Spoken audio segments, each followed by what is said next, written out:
Hello बच्चों, आज हम 12वीं के रसायन विज्ञान के अंतर्गत अगला अध्याय पढ़ने जा रहे हैं जिसका नाम है पृष्ठ रसायन।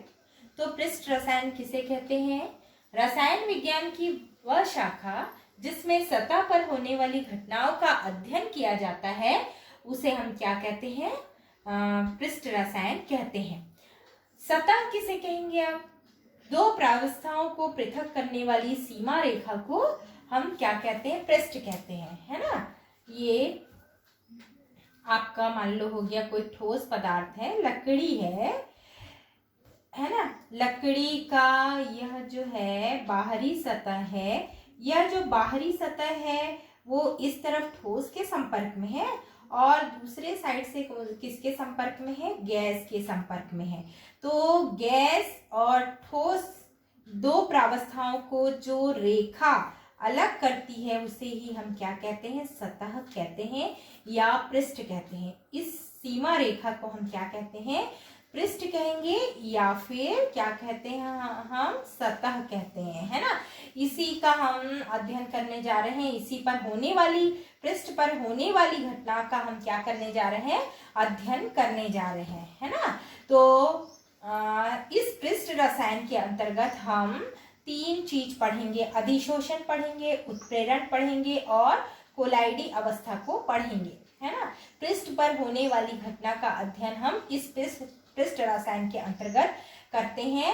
अब पृष्ठ किसे कहेंगे या सतह किसे कहेंगे?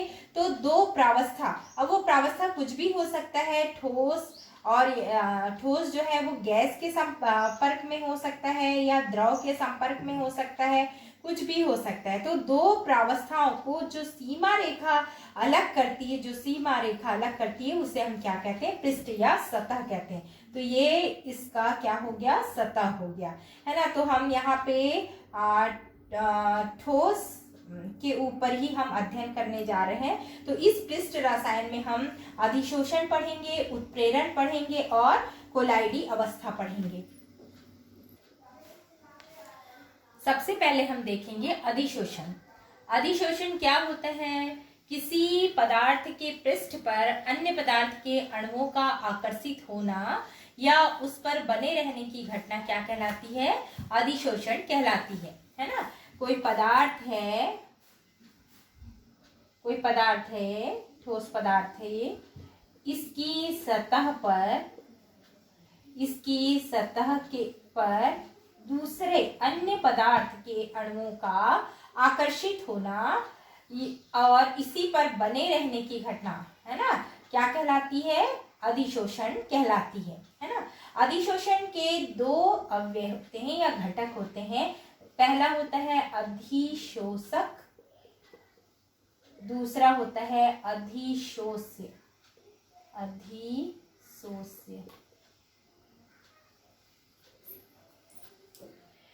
अधिशोषण के दो अवयव अधिशोषक और अधिशोष्य।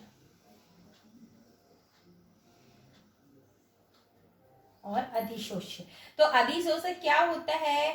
जिस पर अधिशोषण की घटना हो रही है वह अधिशोषक कहलाता है ना। जैसे ये ठोस पदार्थ है, इस पदार्थ के पृष्ठ पर अधिशोषण की घटना होती है तो यह जो पदार्थ है यह क्या कहलाएगा? अधिशोषक कहलाएगा। अधिशोषक कहलाता है, यह पदार्थ अधिशोषक है। और इसके पृष्ठ पर जो गैस या द्रव जो अधिशोषित होते हैं, है ना। अधिशोषक पर जो अन्य पदार्थ है जैसे गैस या द्रव है जो इसके पृष्ठ पर अधिशोषित होते हैं वह क्या कहलाते हैं? अधिशोष्य कहलाते हैं। यह अधिशोष्य कहलाएगा, ठीक है।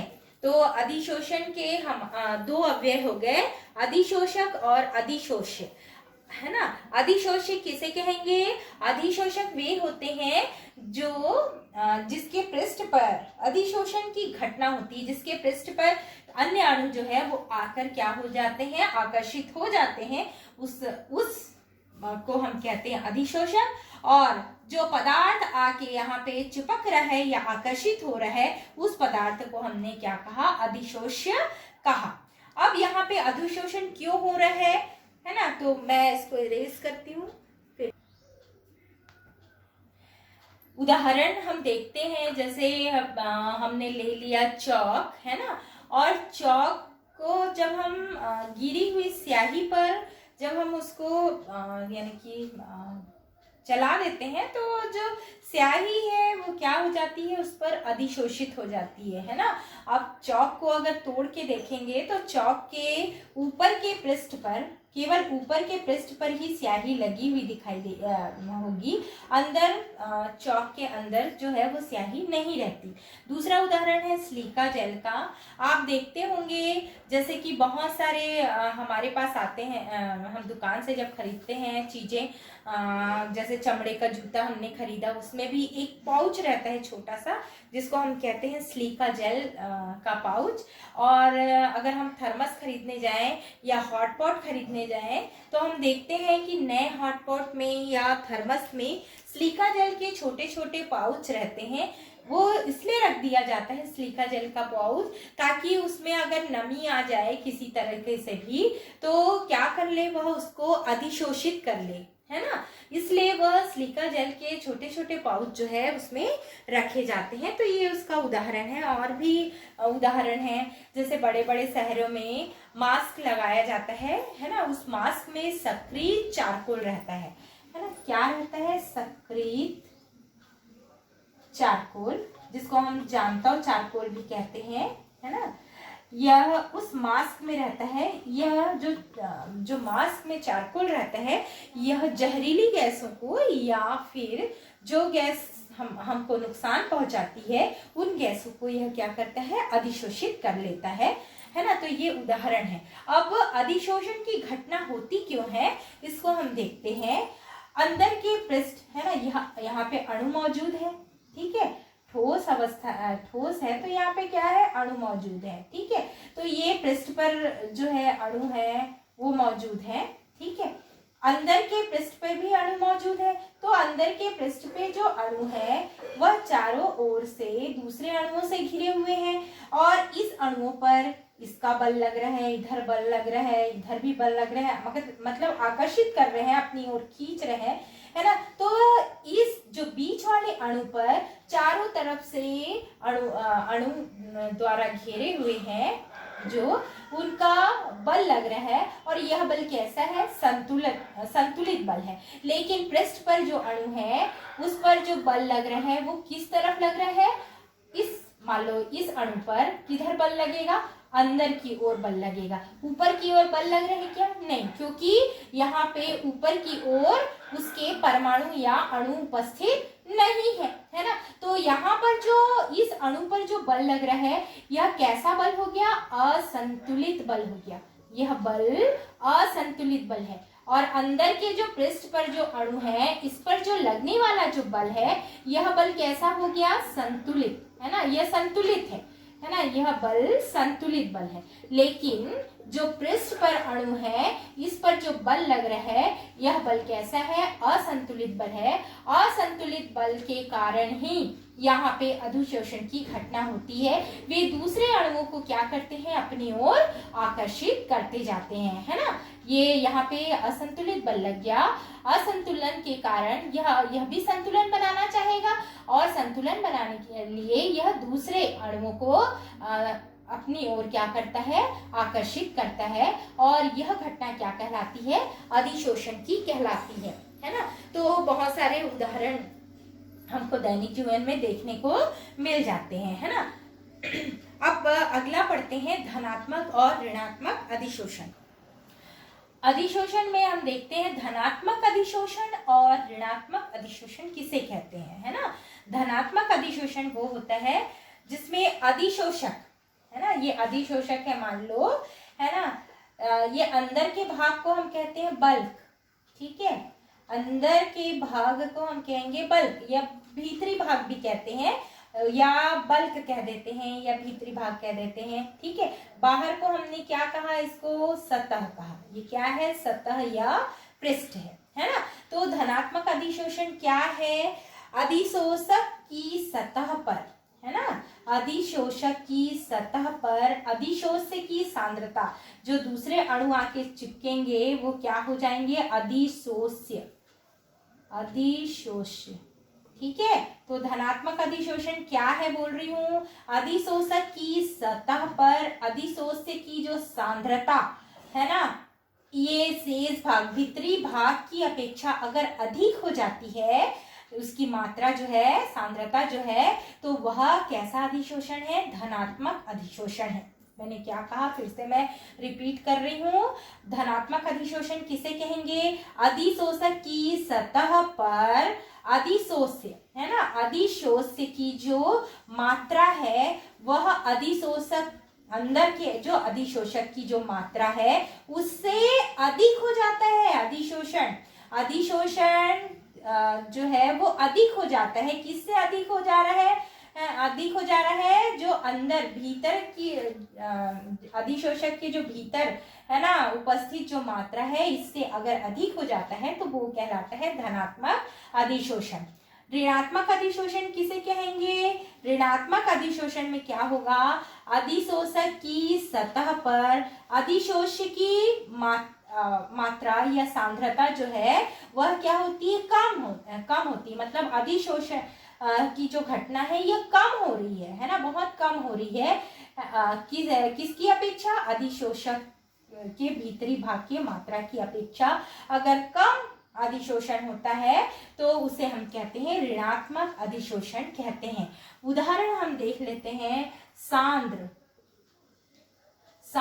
KCl, है ना, के विलयन पर अगर मैं चारकोल को डुबाती हूँ, कोई चारकोल डुबा रहे हैं, तो यहाँ पे जो अधिशोषण होगा वो धनात्मक अधिशोषण होता है।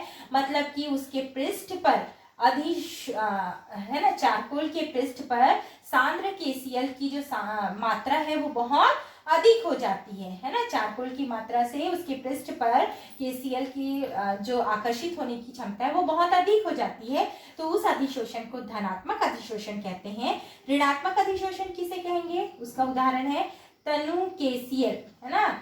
तनु KCl पर अगर मैं चारकोल को डुबाती हूँ, है ना, चारकोल को अगर डुबा दिया जाए तो यहाँ पर जो अधिशोषण होता है वह ऋणात्मक अधिशोषण होता है।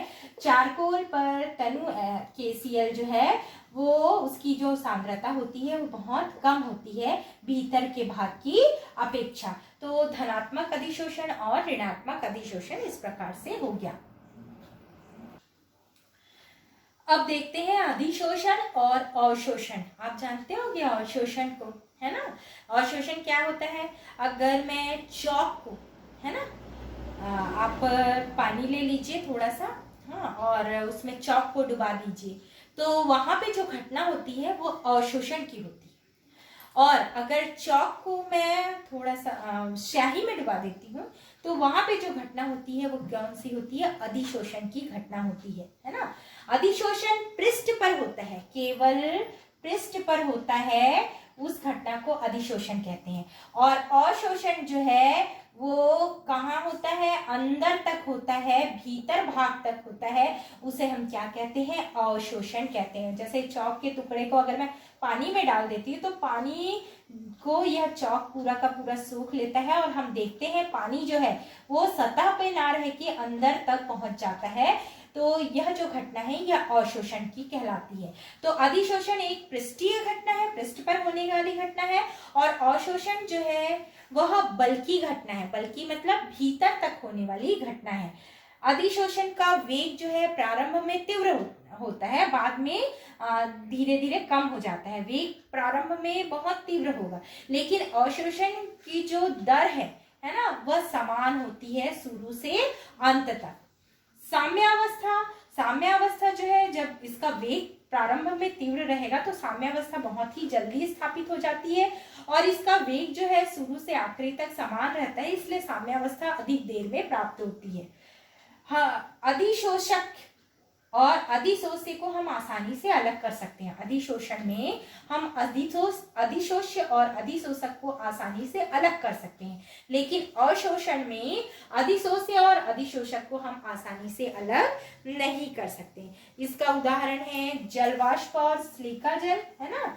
स्लीका जल में जलवाष्प का अधिशोषण, और इसका उदाहरण है अनाद्र कैल्शियम क्लोराइड द्वारा जल का अवशोषण। अनाद्र कैल्शियम क्लोराइड द्वारा जल का अवशोषण, है ना। और इसका उदाहरण है स्लीका जल द्वारा जलवाष्प का अधिशोषण। अभी हमने अधिशोषण और अवशोषण में अंतर देखा, है ना। अधिशोषण जो है वह पृष्ठीय घटना है और अवशोषण जो है यह बल्की घटना है। बल्की मतलब भीतर तक होने वाली घटना है, वह अवशोषण है। अब आते हैं कुछ टर्म्स हम देख लेते हैं छोटे छोटे। विशोषण किसे कहते हैं? विशोषण मतलब जिसमें अधिशोषण की घटना का विपरीत होता है, वह विशोषण कहलाता है। मतलब कि अधिशोषक से अधिशोष्य को अलग करना क्या कहलाता है? विशोषण कहलाता है ना। अधिशोषक से अधिशोष्य को अलग करना या पृथक करना विशोषण कहलाता है। शोषण किसे कहते हैं? पहले अधिशोषण होगा, है ना। मान लो पहले कौन सी घटना हुई? अधिशोषण की घटना हुई। अधिशोषण के साथ साथ अगर अवशोषण भी होने लगे तो इसे हम कहते हैं शोषण, है ना। जैसे चारकोल पर, है ना, चारकोल के पृष्ठ पर हाइड्रोजन गैस पहले वह जो घटना होती है वो अधिशोषण की होती है, पृष्ठ पर ही केवल अधिशोषित होता है। लेकिन कुछ समय के बाद, यानी हम अगर रखे रहे तो हाइड्रोजन जो है वो पृष्ठ के बाद अंदर तक वो क्या करने लगता है? प्रवेश करने लगता है। तो कौन सी घटना होने लगती है? अवशोषण। तो अधिशोषण के साथ साथ कौन सी घटना हो रही है? अवशोषण हो रही है, तो उसे हम क्या कहेंगे? शोषण कहते हैं। अधिधारण किसे कहते हैं? ठोस पर, है ना, ठोस पर गैसों का जो अधिशोषण हो रहा है उसे हम अधिधारण कहते हैं। जैसे प्लेटिनम, है ना, प्लेटिनम की प्लेट पर हाइड्रोजन गैस का अधिशोषण, है ना। प्लेटिनम है, प्लेडियम है, इस प्लेट पर हाइड्रोजन गैस का क्या होता है? अधिशोषण जो होता है उसको अधिशोषण ना कह के क्या कह दिया यहाँ पे? अधिधारण कह दिया। तो ये टर्म्स है कुछ, इसको थोड़ा याद रखना है। विशोषण मतलब अधिशोषक से अधिशोष्य को अलग करना विशोषण कहलाता है। शोषण किसे कहेंगे? जिसमें अधिशोषण के साथ साथ अवशोषण भी हो, वो क्या कहलाता है? शोषण कहलाता है। अधिधारण किसे कहेंगे? ठोस पर, है ना, गैसों का धातुओं पर अधिशोषित होना अधिधारण कहलाता है ना। तो हमने देखा। अब हम देखते हैं कि अधिशोषण क्या होता है। अधिशोषण एक उष्माक्षेपी अभिक्रिया है ना। उष्मा क्या होती है? उसमें से उत्सर्जित होती है ना। तो अधिशोषण जो है यह उष्माक्षेपी अभिक्रिया है। अब हम देखते हैं अधिशोषण के प्रकार। अधिशोषण दो प्रकार का होता है। एक होता है भौतिक अधिशोषण,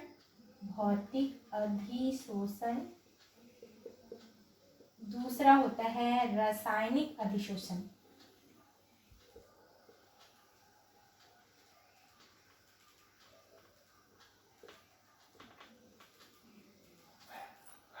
है ना। भौतिक अधिशोषण क्या होता है? तो भौतिक अधिशोषण जो है यह अधिशोषक के पृष्ठ पर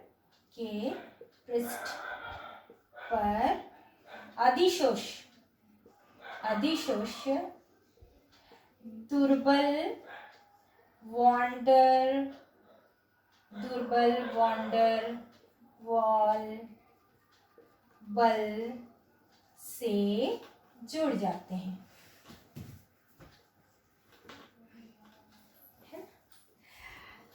अधिशोषक के पृष्ठ पर अधिशोषित दुर्बल वान डेर वाल बल से अगर जुड़ जाते हैं या आकर्षित हो जाते हैं, उनके मध्य अधिशोषक और अधिशोषक के मध्य अगर बहुत ही कमजोर आकर्षण बल लगता है ना, किसी भी प्रकार का आकर्षण बल हो सकता है, तो उसे हम कहते हैं वान डेर वाल बल।